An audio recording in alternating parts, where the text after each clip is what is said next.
नमस्कार। झारखंड विधानसभा टीवी पर eco talk में सुने सप्ताह भर के देश और दुनिया के आर्थिक समाचार। भारत सरकार ने घोषणा की है कि 2021-22 की दूसरी तिमाही जुलाई सितंबर के लिए लघु बचत योजनाओं पर ब्याज दर अपरिवर्तित रहेगी। कोयला मंत्रालय ने कहा है कि कुल 67 कोयला खदान जिनकी नीलामी के लिए नई नीतियों के तहत प्रस्ताव मांगे गए थे, उनमें से 48 कोयला खदानों के लिए किसी ने दिलचस्पी नहीं दिखाई है। केंद्र सरकार ने नई नीतियों में एंड यूज की बाध्यता हटाकर इसे ज़्यादा आकर्षक बनाने का प्रयास किया था, परंतु निवेशक आशा के अनुरूप आकर्षित नहीं हो पाए। शेपिंग द सास लैंडस्केप की रिपोर्ट के मुताबिक भारत की software as a service SaaS industry 2030 तक $1 ट्रिलियन आकार की हो जा सकती है और 5 लाख लोगों को रोजगार देने के अवसर दे सकती है। कोरोना महामारी के कारण टेक्नोलॉजी का बढ़ता इस्तेमाल इसका महत्वपूर्ण कारण है। भारत डायनेमिक्स BDL ने भारतीय वायुसेना से हवा में मार करने वाली आकाश मिसाइल के निर्माण के लिए 499 करोड़ का करार किया है। BDL भारत के इंटीग्रेटेड गाइडेड मिसाइल प्रोग्राम का प्राइम प्रोडक्शन एजेंसी है। व्हाट्सएप ने दिल्ली हाई कोर्ट के मुख्य न्यायाधीश न्यायमूर्ति DN पटेल और न्यायमूर्ति ज्योति सिंह के खंडपीठ के समक्ष कहा है कि जब तक डाटा प्रोटेक्शन बिल लागू नहीं होते, तब तक वह अपनी निजता संबंधी नई नीतियों को अनिवार्य नहीं करेगा। दिल्ली हाई कोर्ट के खंडपीठ एकल पीठ के उस फैसले के खिलाफ सुनवाई कर रही है जिसमें कंपटीशन कमीशन ऑफ इंडिया द्वारा व्हाट्सएप की नई निजता नीति के जांच के आदेश पर रोक लगाने से इनकार कर दिया गया था। कॉरपोरेशन शब्द लैटिन शब्द कॉर्पस से बना है, जिसका अर्थ है बॉडी या शरीर। कानूनी भाषा में इसे सुई जेनरस अथवा यूनिक कहा गया है, यानी ऐसी संस्था अथवा समूह जिसे उसके नाम पर कानूनी रूप से उत्तरदायी बनाया जा सके या जो स्वयं किसी अन्य को कानूनी रूप से उत्तरदायी बनाने में सक्षम हो। कंपनी या कॉरपोरेशन अपने शेयर धारकों से पृथक पहचान रखने वाली संस्था है। कंपनी के कार्यों के लिए उसके शेयर धारकों की जिम्मेवारी कंपनी में उनके शेयर के समतुल्य होती है। इस अवधारणा को लिमिटेड लायबिलिटी के नाम से जाना जाता है। जिस प्रकार कंपनी की पहचान अपने शेयर धारकों से भिन्न होती है, उसी प्रकार कराधान में भी उसकी देनदारी अपने शेयर धारकों से भिन्न है। कॉरपोरेशन अथवा कंपनी पर अधिरोपित होने वाले डायरेक्ट टैक्स को कॉरपोरेट टैक्स के नाम से जानते हैं। संविधान के अनुच्छेद 366(6) में कॉरपोरेट टैक्स का उल्लेख है। यह सरकार के सालाना राजस्व का अत्यंत महत्वपूर्ण स्रोत है। वर्ष 2020-21 के दौरान भारत में कुल कॉरपोरेट टैक्स का कलेक्शन 4.5 लाख करोड़ का रहा। तो आइए इको टॉक के इस एपिसोड में भारत में टैक्स एडमिनिस्ट्रेशन के इस महत्वपूर्ण विषय के विभिन्न आयामों को हम अपने विशेषज्ञ श्री M.A. हक से समझने का प्रयास करें। झारखंड विधानसभा टीवी के समस्त दर्शकों को मेरा नमस्कार। आप सभी के कुशल मंगल होने की कामना करने के साथ साथ आपसे यह अनुरोध करता हूं कि आप कोविड गाइडलाइन का पूरी तरह से पालन करें। इको टॉक के अंतर्गत हमने पिछले एपिसोड में टैक्सेशन व्यवस्था पर विस्तार से चर्चा किया। इस चर्चा में व्यक्ति के ऊपर लगने वाले प्रत्यक्ष कर, जिसमें इनकम टैक्स, जिसमें कैपिटल गेन टैक्स, प्रॉपर्टी और हाउस टैक्स तथा डिविडेंड डिस्ट्रीब्यूशन टैक्स के बारे में हमने आपको जानकारी दी। इस एपिसोड में हम आपके साथ कंपनी के ऊपर लगने वाले प्रत्यक्ष कर के संदर्भ में विस्तार से चर्चा करेंगे। कंपनी के ऊपर लगने वाले कर को कॉरपोरेट टैक्स कहते हैं। भारत में इसकी व्यवस्थित और व्यापक रूप से कलेक्शन 1961 के बाद प्रारंभ हुई। कंपनियां मूल रूप से 3 प्रकार की होती है, जिसका संबंध उत्पादन या सेवा से होता है। भारत में पब्लिक कंपनी यानी सरकारी या सार्वजनिक कंपनियां, निजी कंपनियां और विदेशी कंपनियां 3 प्रकार की कंपनियां कार्यरत हैं। स्वतंत्रता के बाद जब देश में बहुत सारी सुविधाएं और वस्तुओं के उत्पादन की आवश्यकता पड़ी, तो पंडित नेहरू ने द्वितीय पंचवर्षीय योजना के अंतर्गत यह लक्ष्य रखा कि इनके उत्पादन के लिए हम औद्योगिक विकास को अपना लक्ष्य बनाएंगे। इसी क्रम में 1956 में इंडियन कंपनी एक्ट को पारित किया गया और इस कंपनी एक्ट के माध्यम से सरकार निजी या विदेशी कंपनियों को भारत में कार्य करने के लिए बहुत सारी सुविधाएं देने की घोषणा की, जिसमें सस्ते दामों पर जमीन, श्रम, बिजली, कच्चा सामग्री इत्यादि। परंतु उस समय कोई भी भारतीय और ना ही कोई विदेशी निजी संस्थाएं भारत में कंपनी लगाने के लिए इच्छुक थी। अतः भारत सरकार ने यह निर्णय किया कि कंपनी अधिनियम 1956 के तहत दी जाने वाली विभिन्न प्रकार की सुविधाओं का वह स्वयं लाभ लेते हुए सरकारी कंपनियों का निर्माण करेगी और इसके माध्यम से लोगों को जीवन की मूलभूत आवश्यकताओं की पूर्ति कराएगी। ऐसे कंपनियों को आगे चलकर कई रूप में वितरित किया गया, कई रूप में बांटा गया और उसके लाभ तथा उसके टर्नओवर के हिसाब से वर्तमान समय में इसे महारत्न, नवरत्न, मिनी रत्न 1 एंड मिनी रत्न 2 की संज्ञा देते हैं।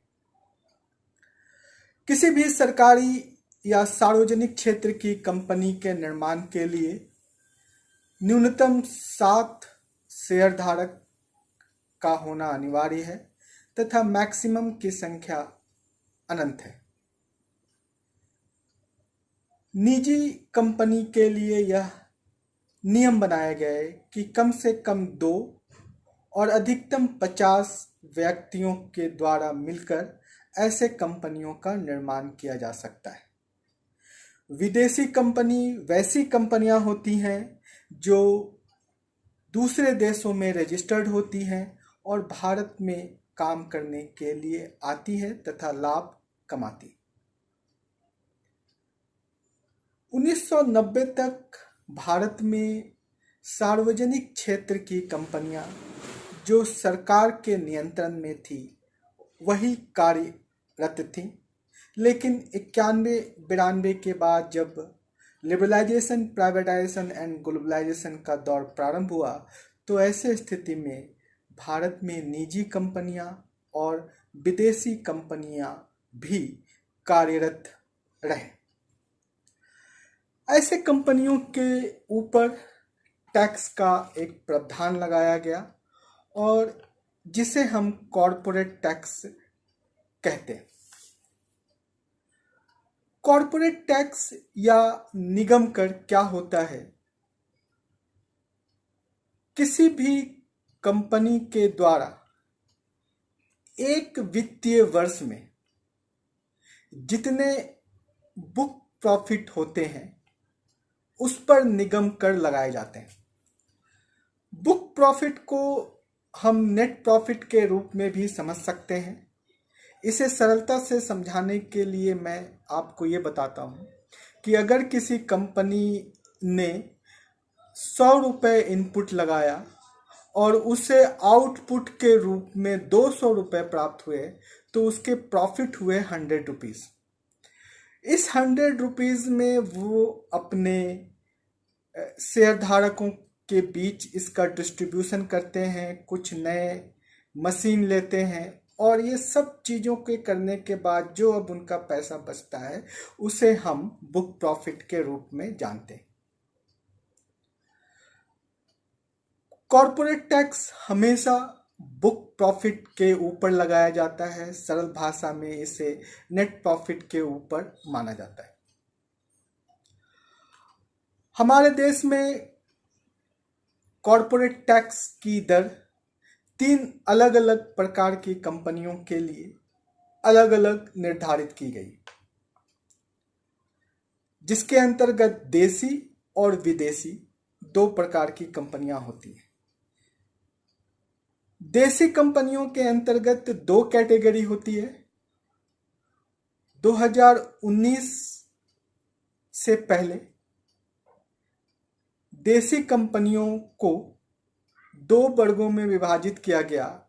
एक ऐसा कंपनी जो 400 करोड़ रुपए से अधिक टर्नओवर करती है, उसे नेट प्रॉफिट पर 30% टैक्स देना होगा,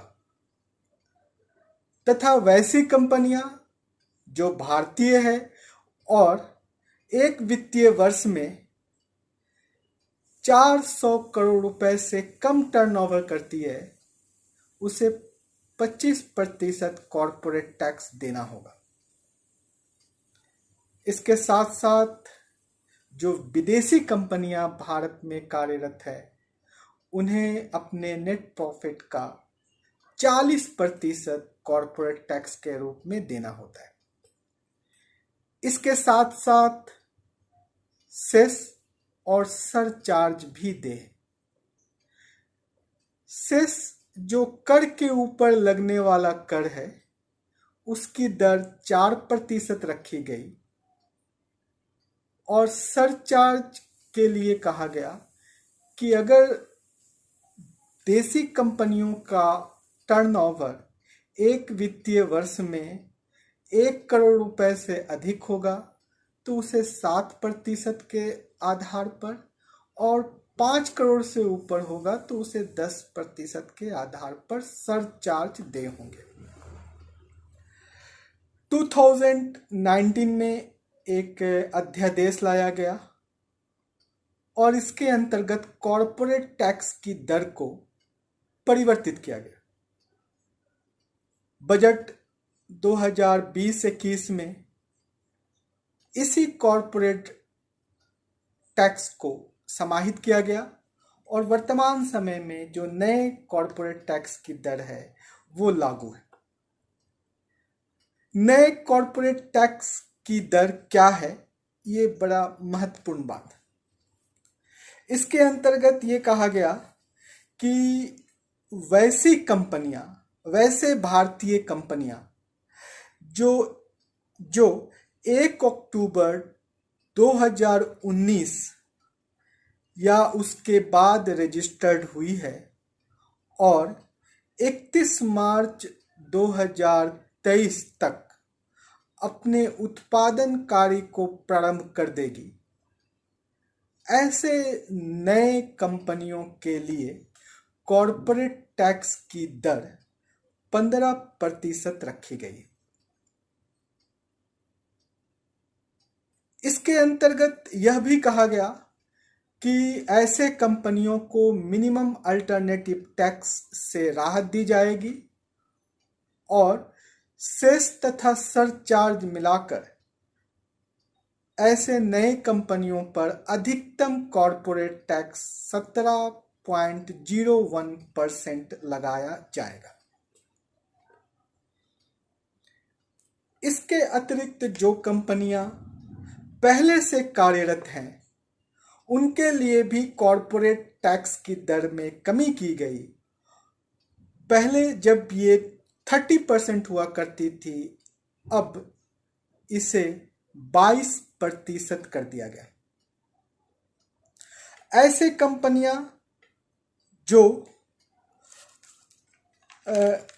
पुरानी कंपनियां हैं, उन्हें मिनिमम अल्टरनेटिव टैक्स से छूट दी गई और यह कहा गया कि किसी भी स्थिति में सेस और सरचार्ज को मिलाकर यह 25% से अधिक देय नहीं होगी। ऐसे कंपनियों पर भी 4% सेस और 10% सरचार्ज लगाए जाते हैं।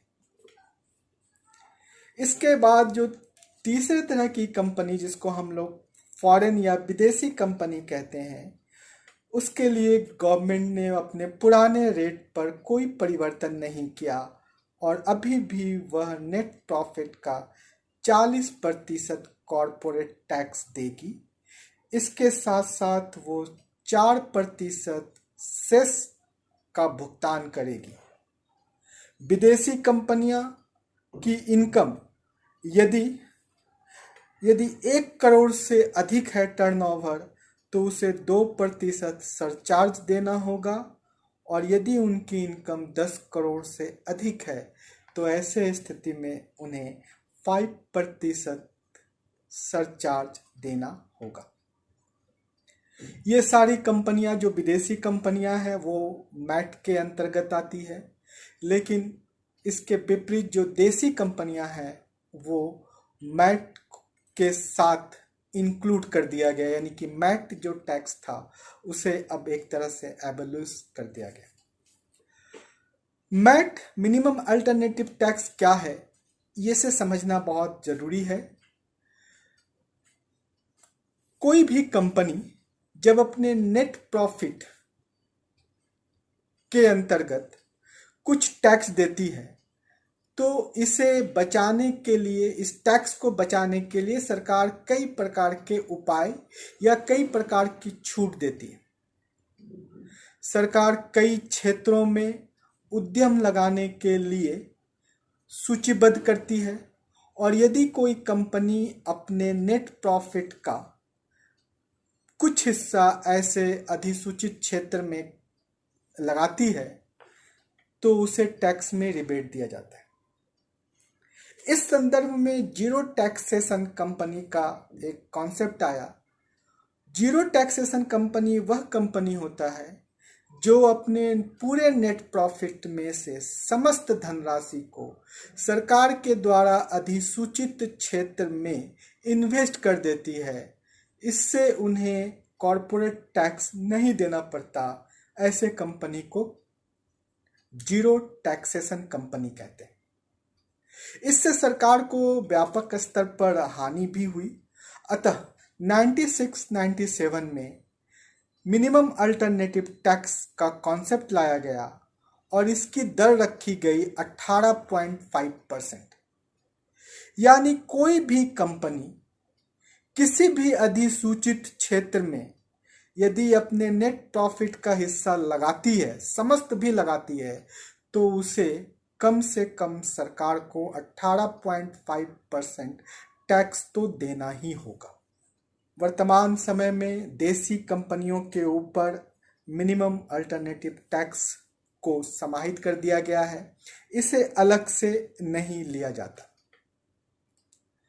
इसके साथ साथ CSR यानी कॉरपोरेट सोशल रिस्पॉन्सिबिलिटी एक्ट 2013 पारित किया गया, जिसमें यह प्रावधान किया गया कि कंपनियां अपने कुल प्रॉफिट का 2% सोशल सेक्टर जैसे हेल्थ, एडुकेशन 2019 में संशोधन करके रिसर्च एंड डेवलपमेंट के क्षेत्र में इन्वेस्ट करेगी। बड़ी संख्या में यह देखा जाता है कि ऐसी कंपनियां इन क्षेत्रों में इन्वेस्ट तो करती है, परंतु उससे वे अपने कर्मचारियों को ही ज़्यादा से ज़्यादा लाभान्वित करती है और समाज के लोगों को ज़्यादा लाभ नहीं पहुंचाती। इस पे सरकार गहनता से विचार कर रही है। कोरोना के समय जब सभी लोगों के इनकम डिक्रीज किए, तो ऐसे स्थिति में भारत के टॉप मोस्ट 100 अरबपति जिनके कॉरपोरेट जगत, जिनके बड़ी बड़ी कंपनियां हैं, उनके इनकम में 35% का ग्रोथ हुआ।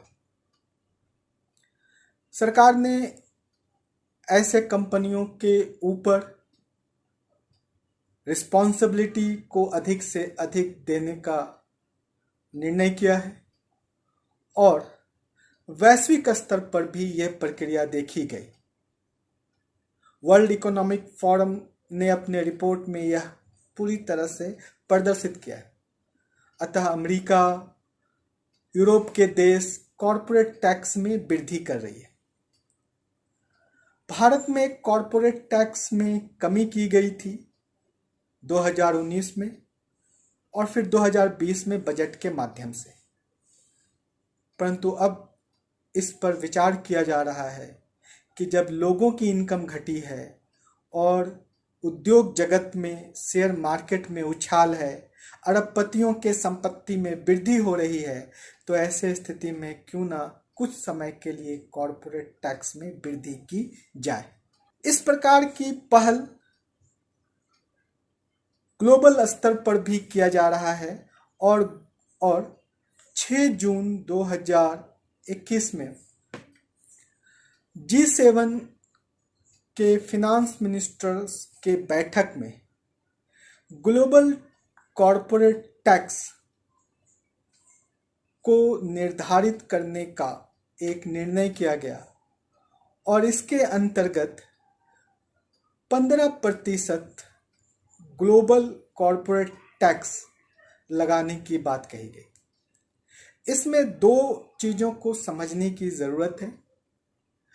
ग्लोबल कॉरपोरेट टैक्स 2 जगह पे लगाने की बात कही गई है। एक वह स्थान जहां पर कोई भी कंपनी अपना कार्य प्रारंभ करती है, ऐसे स्थान या ऐसे कंट्रीज में कॉरपोरेट जगत के कुल प्रॉफिट का 15% कॉरपोरेट टैक्स देना होगा। जैसे उदाहरण स्वरूप अगर मान लीजिए कि अमेज़न एक कंपनी है और वो अगर अमेरिका में रजिस्टर्ड है, तो अमेज़न जितना भी पैसे अर्न करेगी, प्रॉफिट करेगी, नेट प्रॉफिट करेगी, उसका 15% उसे अमेरिका में देना होगा। लेकिन वो ज़्यादातर बिजनेस तो भारत में कर रही है या बांग्लादेश में कर रही है या एशिया के बहुत सारे देशों में कर रही है। तब ऐसे स्थिति में कॉरपोरेट टैक्स के अंतर्गत यह निर्धारित किया गया कि जो भी मल्टीनेशनल कंपनीज जिस भी देश में व्यापार करेगी और प्रॉफिट अर्न करेगी, उसके कुल प्रॉफिट का 10% तक कोई टैक्स नहीं लगेगा। लेकिन अगर 10% से उसके प्रॉफिट एक्सीड करते हैं, तब ऐसे स्थिति में उस मल्टीनेशनल कंपनी को उस देश में भी 20% के आसपास टैक्स देने होंगे। इससे पूरी दुनिया में जहां की टैक्स के साथ साथ जो मनी का प्रभाव है वो भी संतुलित होगा और विकसित देशों के साथ साथ विकासशील देश भी इसमें ग्रोथ कर सकेंगे। भारत में कॉरपोरेट टैक्स वर्तमान समय में एशिया के अधिकतम देशों में से कम रखा गया है और इसका मूल कारण यह है कि जो हमारी बहुत सारी कंपनियां टैक्स हेवन कंट्रीज में अपने उद्यम को स्थापित करती थी, वह अब भारत में आए और भारत में अपने इंडस्ट्री को लगाए। इससे भारत के लोगों को रोजगार भी प्राप्त होगा और तकनीकी ज्ञान का भी विस्तार होगा। अगर हम भारत के संदर्भ में समझें तो हमारे देश में बजट प्रतिवर्ष जारी किया जाता है और इसके अंतर्गत